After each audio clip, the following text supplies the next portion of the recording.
kutoka kwake yeye mwenye uzima, saa ya kupokea baraka kutoka kwake yeye mwenye baraka, na wakati wa kutendewa mema kutoka kwake yeye atendaye mema.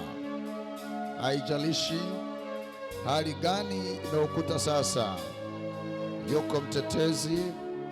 Haijalishi unapitia nini sasa, mambo gani yako kwako, nini kimetatiza, nini kimesumbua, hii ni saa umeifikia ya Mungu kufanya kazi kwa uumbaji wake.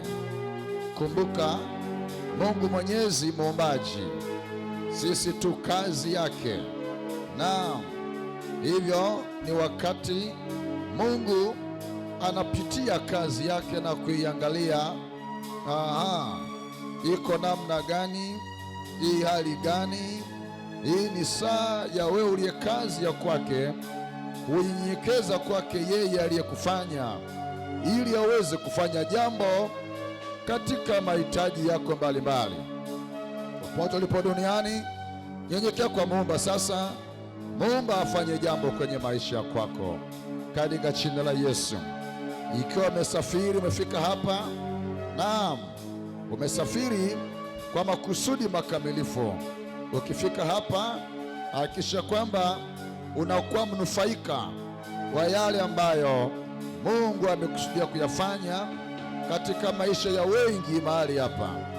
Ikiwa unafuatilia sasa live moja kwa moja kutoka hapa, hali kadhalika hujatuni tu channel hii kwa bahati mbaya, bali yako makusudi ya Mungu siku ya leo katika maisha yako. Yule msiba wako unaondoka, majonzi yanaondoka, kilio chako kinaondoka, tabu yako inaondoka, migogoro ya namna inakuachilia.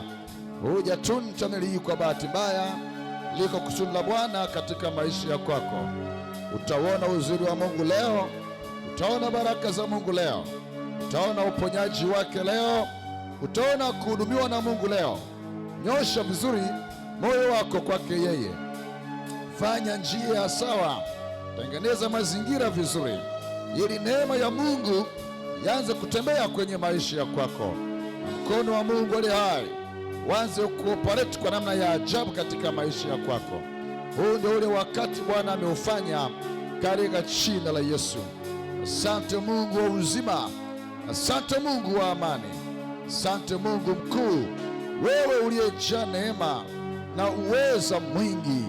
Ni saa ya kutengeneza mazingira yako ili Bwana afanye jambo katika maisha yako kwa asubuhi ya leo katika jina la Yesu. Haijalishi umbali ni kiasi gani kutoka hapa mpaka pale ulipo unapofuatilia ibada hii, aidha ni usiku sasa ama ni mchana kwako, haijalishi ulimwenguni pote ulipo, neema ya Mungu ni kuu. Hii ndio saa ya Mungu, yes, ya kufanya makubwa katika maisha ya kwako katika jina la Yesu. Naona uponyaji, naona miujiza, naona baraka tele zikinyesha kama mvua kuwafikia watu wake katika jina la Yesu. Sante Mungu mwema kwa neema kuu uliyoifanya siku ya leo. Sante kwa mkono wako ulionyoshwa na mkono wako ulioinuliwa kuponya, kutenda makubwa katika maisha ya wengi. Baraka zako ni kuu saa na wakati wewe Bwana. Neema yako imetawala kwa namna ya ajabu na kipekee sana. Watu wako tunabarikiwa, tunakaa katika hali ya sawa kupokea kutoka kwako. Neno lako nalipeleka kwetu, limejaa uponyaji, limejaa wokovu, kwa kuwa utuma neno lako ili kuwaponya watu wako, lakini pia kuwaokoa na kuwatoa katika tabu zao. Huu ndio ule wakati neno lako litende kazi kwetu. Neno lako linaumba, likaumbe kwa upya Bwana. Neno lako linatengeneza, likatengeneze kwa upya. Neno lako ni chakula, likatukashibishwe leo katika jina la Yesu. Neno lako ni moto, likateketeza na kuangamiza kila kazi mbaya kwa moto lakini neno lako Bwana ni nyundo. Katika jina la Yesu likavunje kila magumu katika maisha wengi, lakini neno lako Bwana ni upanga, likaangushe na kufyeka kila kazi mbaya za giza tunapokwenda kulisikia katika jina la Yesu. Likatuongoze kwa njia ya sawa, nasi tukafike mahali pa sawa, mahali pa uzima wetu, mahali pa baraka zetu. Neno lako Mungu ni mkate wa uzima. Oh Lord Jesus, naam, sasa hakuna njaa itakayokaa ya kuua watu. Neno lako na kwenda kwa baraka. Neno lako ni maji utoshelevu. Naam, hakuna kiu itakayokaa, kiu ya dhambi, kiu ya maovu na kila aina ya kiu mbaya za kuzimu hazitatesa watu, kwa kuwa neno lako na kwenda kutengeneza na kuponya mambo mengi katika maisha ya kwetu. Asante Mungu mwema kwa magawanyo katika utendaji wa neno lako la uzima. Baraka nyingi zikawe kwetu sote katika jina la Yesu. Miongoni mwetu asiweko mtu mwenye kutaabishwa na mataabiko ya kuzimu. Huyu ni sasa katika jina la Yesu. Kama unasema ndio, sema ndio katika jina la Yesu. Hii ni sana wakati wa kufunguliwa na kuponywa na kuwekwa huru katika jina la Yesu. Kama yuko mtu apige kelele aseme amen. Kama yuko mtu apige kelele aseme amen. Kama yuko anaelewa aseme amen. Kama yuko aliyebarikiwa aseme amen. Kama yuko aliye tayari aseme amen.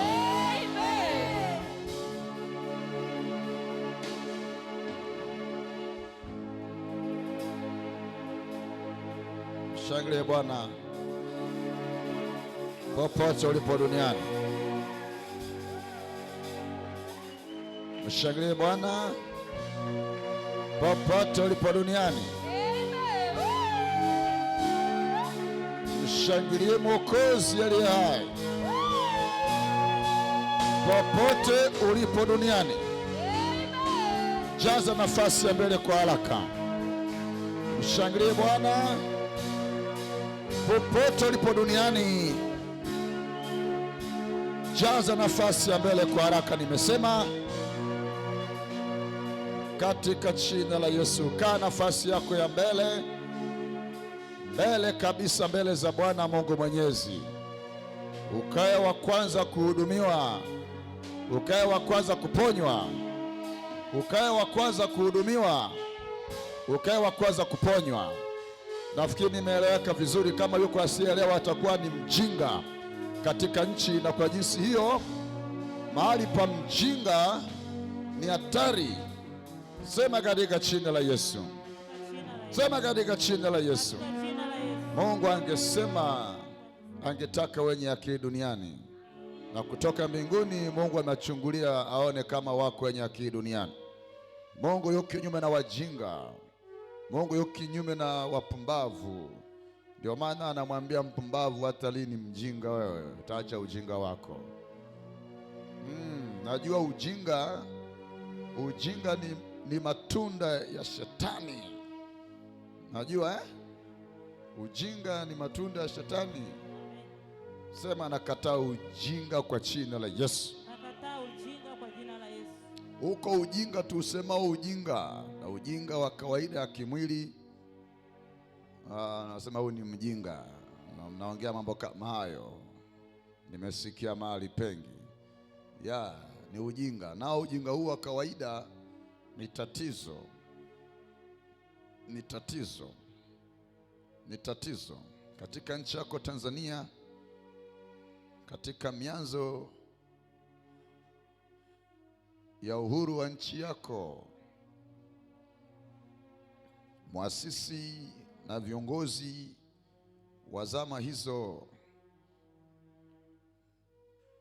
waliwahi kuongoza taifa katika vita. Ndio, kumekuweko na vita. Hakuna nchi ambayo haijapitia vita kwa namna fulani. Katika historia kuna vita za kawaida, taifa na taifa. lakini kuna vita ambavyo vinaongozwa vya kukomboa akili ya mtu, kukomboa maisha ya mtu ya kawaida. Kwa miongoni mwa vita ambazo zilikuwa zimezungumzwa katika nchi yako Tanzania, vita kama 3 hivi. Jambo la kwanza kabisa, baada ya kupata uhuru wa kwako, kuna vita nyingine ambayo usipopambana utakuwa huru tena. Kusema tunapigana vita ya ujinga, lakini nini? Maradhi. Nini kingine? Umaskini. Nazo ni vita.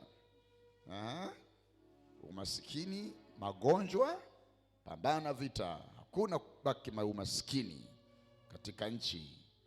Ndio uko huru. You are not colonized now, but you can be colonized in another way. So kama ulipambana, now fight again. Na umasikini. Na hapo utapigana vipi katika umasikini? Fanya kazi kwa bidii. Na nisikie vizuri. Ni vita. Number 2, ujinga. Namna gani utapambana na ujinga? Pata elimu. Tafuta elimu. Tafuta to know how. Tafuta kujua 1, 2, 3. Utapambana nini? Na ujinga. Pambana na ujinga. Umaskini unaanza kukaa vizuri kwamba hapa akili zinaingia. Mimi hapa natawalaga katika ujinga. Ukiwa kuna ujinga natawala. Kama ujinga unapigwa vita, umaskini anasema hapa na hapa hapakaliki tena. Lakini elimu ndio kiongozi wa vita. Na nisikia vizuri. Hapa kuna adui mwingine, magonjwa. Na huyu magonjwa naye utawalaga mahali pa mjinga. Kama no understanding, so magonjwa yatatawala. Kwa sababu hujui how to manage your health. Namna ya kumanage afya yako. Namna ya kukea. The way you eat, the way you wear, the way you... So,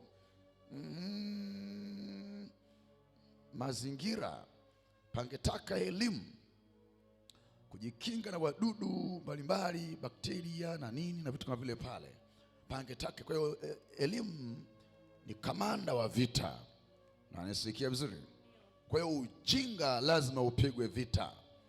Na nisikia vizuri. Taifa likiwa la wajinga ni balaa. Watatawaliwa na chochote kile. Lakini wakiwa na akili wataweza kuzuia, wataweza kujikinga, wataweza kujihami na kujiweka sawa. Mshangilie Bwana kwa ajili ya akili. Hujaelewa vizuri. Mshangilie Bwana kwa ajili ya akili. Amen, amen, amen. Hata pepo nao kaa mahali pa mjinga. Mjinga pepo atakaa. Siku utakapoelewa hakai pepo kwenye maisha yako. Mshangilie Bwana kama unaelewa. Yes. Kila aina ya uongo ungestawi katika mbolea inayoitwa ujinga. Hello. Sasa mwambie ndugu yako, ujinga ni marufuku. Mwambie tena vizuri. Mwambie tena vizuri. Lazima apigwe vita ujinga katika jina la Yesu. Mshangilie Bwana vizuri kama umeelewa vizuri.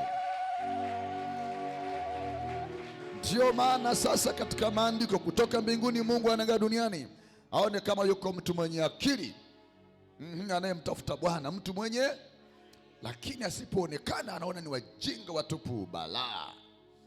Lakini si hivyo tu. Shetani mwenyewe anajua kabisa ili atawale lazima kuweko na ujinga. Yesu akasema mtaifahamu kweli nyinyi ambao mmeniamini. Mtaifahamu maana yake anahusika akili yako. Akili yako ndio inahusika na kupelekewa elimu, ufahamu, understanding.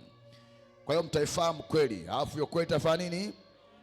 Once ukweli umeingia ndani ya kwako, umefahamu, umekuwa na akili. Lakini kabla ya kufahamu, kwanza mlioamini mkikaa katika neno langu mnakuwa wanafunzi. Mwanafunzi anapeleka kichwa kwa mwalimu, anapeleka akili kwa mwalimu. Mwalimu anaanza kujaza maarifa akili, hapo kuna hivi hapa hivi hapa hivi hapa hivi hapa hivi, unaelewa? Ujinga, ile sintofahamu inaondoka, na nisikia vizuri. Halafu kunaingia understanding.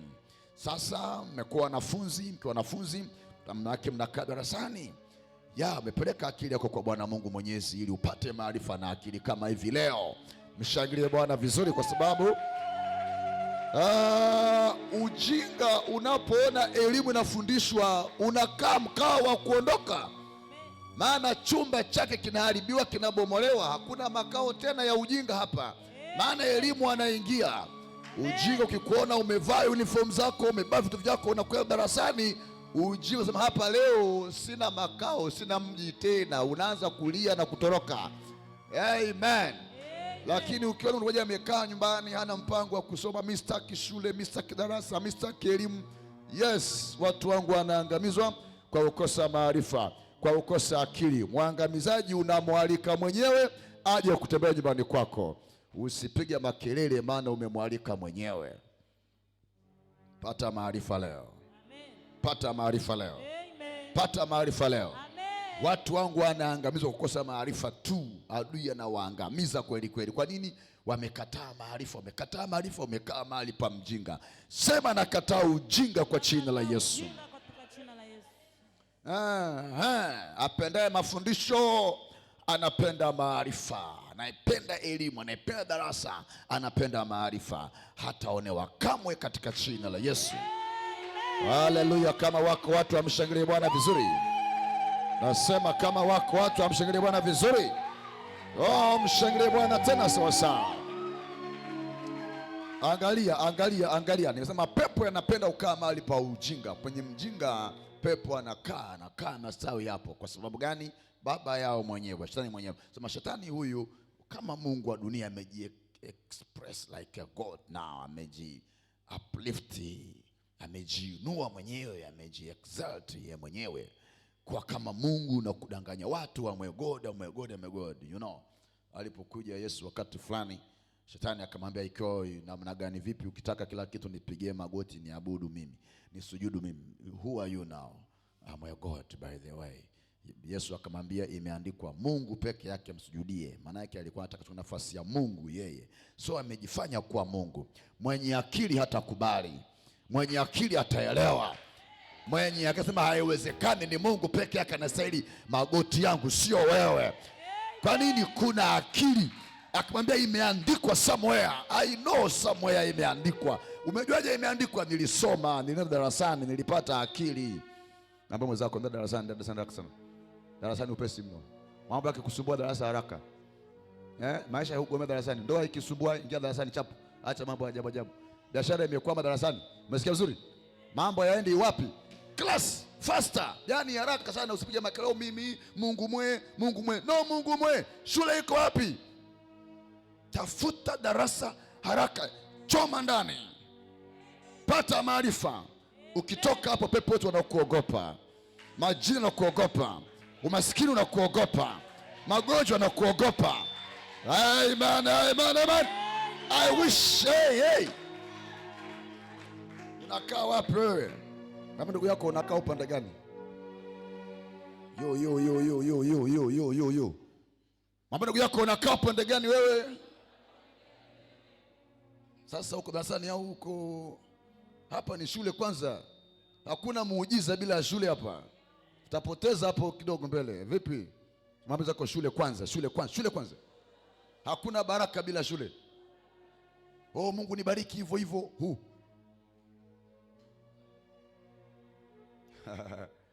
Yesu akasema msitupe lulu kwa majitu kama maguruwe tu.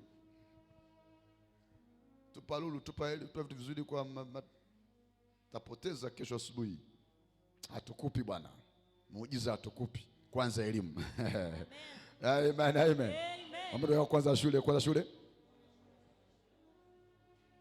So Mungu wa dunia hii, shetani mwenyewe amepofusha fikra zao wasioamini. Amepofusha akili. Ametia giza, ameblind. Ameweka usiku. Mnasema usiolijua ni usiku, tena totoro kweli kweli, because you don't know now. Darkness, giza lingetawala palipo na ujinga. Nasema leo katika slogan mbalimbali, elimu yenye taa, elimu yenye nuru. Yes, education is a light. So now be enlightened. Ung'azwe wewe katika jina la Yesu. Amen. Nasema ung'azwe katika jina la Yesu. Amen. Hebu mtu mmoja mshangilie Bwana vizuri hapa. Mshangilie Bwana vizuri hapo. Mshangilie Bwana tena vizuri pale. I wish mshangilie Bwana kama unaelewa sawa sawa. Thank you. Mshangilie Bwana tena kama unaelewa vizuri. God. So ili atawale, ili awakamate watu, lazima apofushe akili by force. Nisipopofusha ufahamu, nikaweka giza kwenye fahamu za watu duniani, siwezi kuwatawala. Shetani anaelewa hayo. Nikiwacha hivi hivi, hawa watu watamjua Mungu wa kweli, wataelewa, wataniacha, watatoroka. Kwa hiyo nawapiga plasta kwenye macho yao ya ufahamu wao. They are under the eyes of your understanding. Macho ya mioyo yenu yatiwe nuru. Maandiko yanasema the eyes of your understanding. Lakini ile understanding ikiwa nao blacked, imepigwa usiku, imepigwa weusi, how can you survive? How can you win? Utatokaje? Kwa ili ukae katika mikono ya muoneaji, adui anajua kwamba hapa nipofushe fahamu, nipofushe fikra. Their mind, let me blind. Wakiwa blinded, so watakwenda gizani, hawaelewi usiku wa giza. Watajikwaa, watakuja, ngambia njoo huku, njoo hapa zuri, njoo njoo njoo, na kwenda. Unajua kipofu sasa wakipata kiongozi mkorofi ni balaa. Unajua tena. Mtu mmoja alikuwa anamfanya mwenzake kama kipofu fulani hivi, marafiki tu wa kawaida hawa. Akaambia rafiki, vipi bwana, njoo kumbe anamsogeza kwenye, hata ni siafu, kuna siafu si kizungu mnahitaji siafu. Wengi kwenye pita, akaambia njoo msaka na njoo unaona. Kaja akamsimamisha katikati ya siafu. Ukome. Shetani angekuongoza njoo kipofu wewe hapo pazuri kanyaga tu umekwenda kanyaga mawaya, umeliwa. Shetani angetaka kuwaongoza watu kipumbavu namna hiyo. Sema sio mimi kwa jina la Yesu. Sio mimi kwa jina la Yesu. Ndio maana anapofusha yale mabaya, anakwambia haya ndio sawa sawa, anakuleta kwenye matatizo. Halafu nachikia ya kweli, starehe, maisha bwana matamu sana. Umeshakalishwa hapo, umedanganywa, umelishwa bumunda hapo, basi unajisikia kwamba una mzigo. Shetani ili atawale angepofusha, angeweka giza, angeweka ujinga. Sema katika jina la Yesu. Katika jina la Yesu. Nachukia ujinga. Nachukia ujinga. Yes. Hata Mungu anachukia ujinga. Ndio maana yeye ni mwalimu. Mwalimu siku zote angechukia ujinga, angechukia. Kwa nini uelewi? Kwa sababu yuko pale yeye, mwalimu hayuko hapo kuleta ujinga kwenye akili za watoto, kwenye akili za wanafunzi, yuko pale kuleta. Kwa hiyo yuko against, anapambana, anapigana na ujinga. That's why kama uelewi unakula slapu pia kidogo. Kwa nini? Tunakuchangamsha uchangamke ili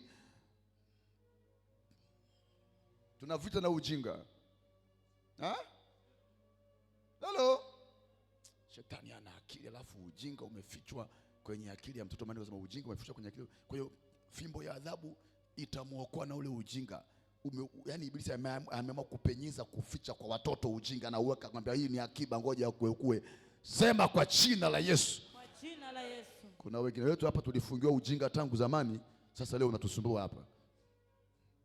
Tangu utoto ujinga ukuondoka. Ibilisi alifungia ndani mle. Sasa katika utu uzima wako ujinga mpaka leo.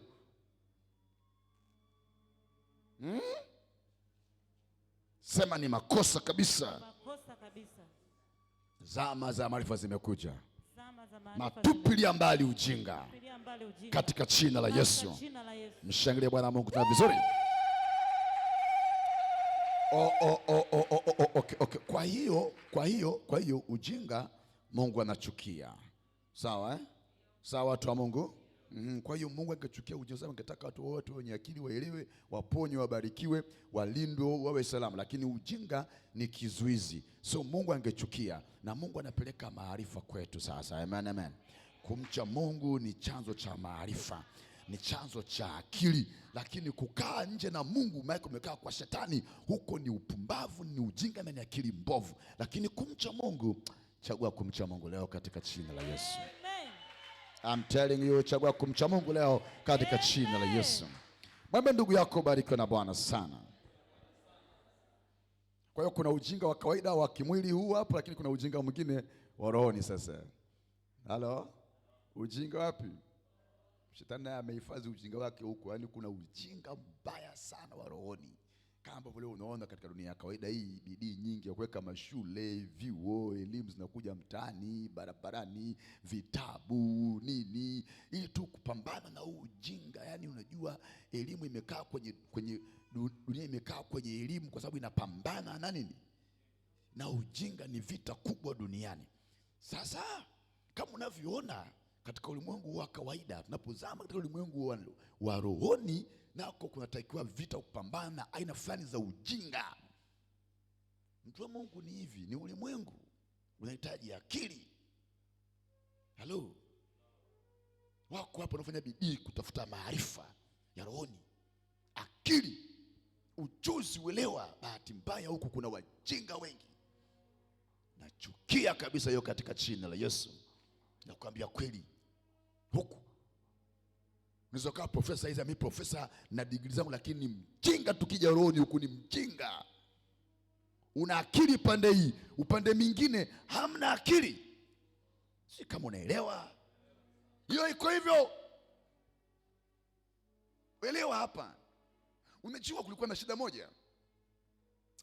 Let me remind you this one. Wakati Yesu yupo ulimwenguni amekuja, kuna mambo mengi yaliandikwa, umsio? Tena wakuu wa dini wako pale na kanzu zao nzuri tu na majoo fresh kabisa, wanaongoza dini kweli kweli. Dini iko tamu sana. Dini mzuri kweli kweli. Wanaongoza pale, wakuu wa dini wako pale, maprofesa wa dini wako hapo, wanaendesha mambo ya dini, mambo ya kiroho safi tu, mambo ya kiroho, wanafanya ibada, wanafanya hiki, wanatoa zaka, toa sadaka, wanafanya kila kitu wanachokifanya. Lakini Yesu amekuja duniani huku, angalia sasa walivyokuwa wapumbavu. Hawamjui.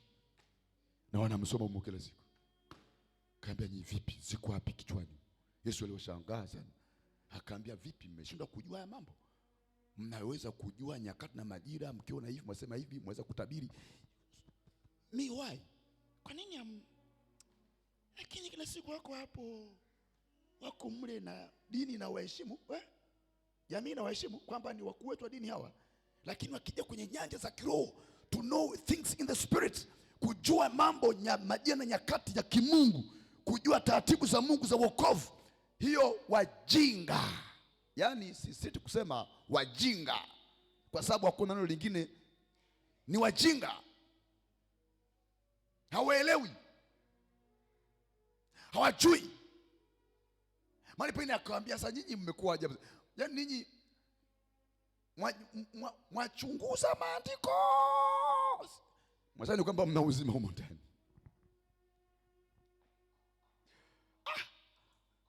Shangaa wewe, kizazi hiki vipi? Mbona kimekaa bumbwazi? Anasema hamjui maandiko wala uweza. Si ndio? Kama hamjui maandiko wala uweza wake, si wajinga? Au tuseme lugha gani sasa? Pumbavu. Also. Stupid. Also. Which one? Foolish. I don't know. But mambo yameenda wrong.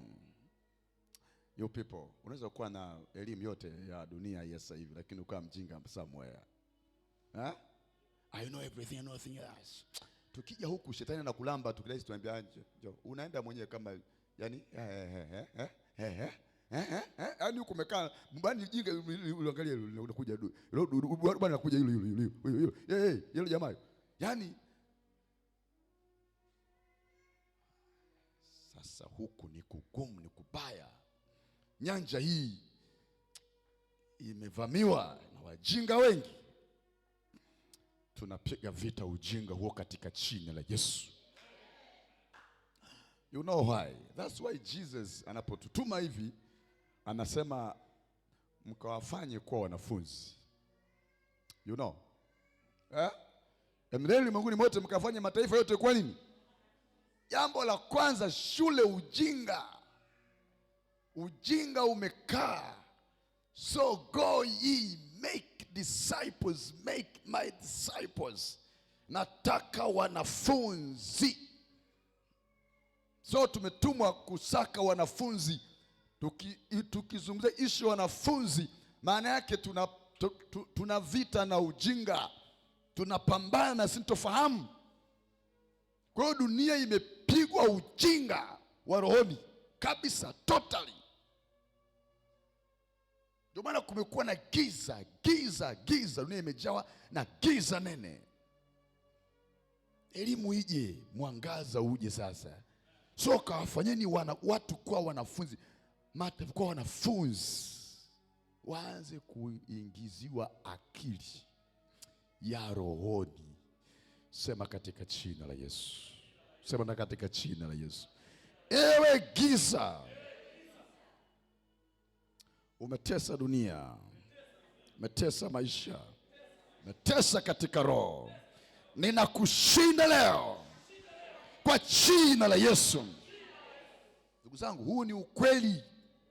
Ndio maana leo tunaonewa na wachawi wadogo tu, pepo wadogo tu, vamia huku na huku, maisha mengi yanaliwa, hatuelewi, tunashangaa tu. Sasa ukapate maarifa, ukawe na akili, kamata silaha, anza kupiga. Kamata silaha, fanya vita na ujinga. Wasikuonee tena wale wachawi, wale waganga, yale mapepo, yale magonjwa yasikuonee tena. Bidii yako na jeuri yako ni elimu hii ya roho unayoipata. Amen. Kwa elimu hii mapepo hamtanionea tena. Amen. Kwa elimu hii wachawi hamnionei tena. Amen. Kwa elimu hii umasikini hamnionei tena. Amen. Kwa elimu hii magonjwa hamnionei tena. Amen. Kwa elimu hii ujinga kaa mbali. Amen. Ujinga ni bidhaa, ujinga ni nyenzo anayotumia adui yako. Hii nyenzo yake imeharibiwa. Amina. Nyenzo hii inaharibiwa kwa kukaa darasani. Nyenzo hii inaharibiwa kwa kukaa shule like this now. Nyenzo hii ya adui yako anayoitumia kukupiga nayo, kukupata kila mahali. Nyenzo hii imevunjika katika jina la Yesu. Naweza kuwa na dini yako naona ukawa mkubwa tu katika vyeo vyenu vya dini ya kwenu huko mliko duniani huko, lakini ukawa mjinga kweli kweli ukija kwenye nyanja fulani za rohoni huko, mjinga wa kutosha. Hii nao ni hujuma. Hairuhusiwi hujuma hii katika jina la Yesu. Nasema hairuhusiwi hii katika jina la Yesu. Amen. People like you, mtu kama yuko hapa, halafu naabudu, halafu bado unaonewa na matakataka, ni ujinga. Bado elimu natakiwa hapo. Na miaka 10 nao 10 years katika wokovu. Then kwa nini hii? Why this? Ujinga ukikaa mahali unakaisha kila takataka. Sema katika jina la Yesu nakataa. Jina la Yesu nakataa. Wangapi unaelewa? Umeelewa vizuri? Unaona kujua vizuri kama umeelewa vizuri na vizuri. Ndugu zangu ni hivi, this life on earth. Hii maisha kwenye hii dunia, tusibaki watu wa ajabu hapa. Amen. Amen. Baraka ziko mbele yako ziko, lakini kuna kitu kingine kimewekwa hapo katikati hapo, kikwazo kikubwa sana. sintofahamu ni shida kubwa, imetosa maisha ya mengi kwa wengi kabisa. Uongo ungefanikiwa sana kukiwa hakuna elimu ya kutosha kutokana na hicho kitu ambacho kinazungumzwa, au adui amepanga twist away, divert. Kama elimu ipo hakudivert, ila kama elimu hamna uongo utastawi, kama ujuzi hamna uongo utastawi. Sema katika jina la Yesu. Katika jina la Yesu. Na haribu mazingira yote. Na haribu mazingira yote ya kustawi kwa uongo. Ya kustawi kwa uongo. Katika maisha yangu. Katika maisha yangu. Popote pale. Popote pale. Katika jina la Yesu.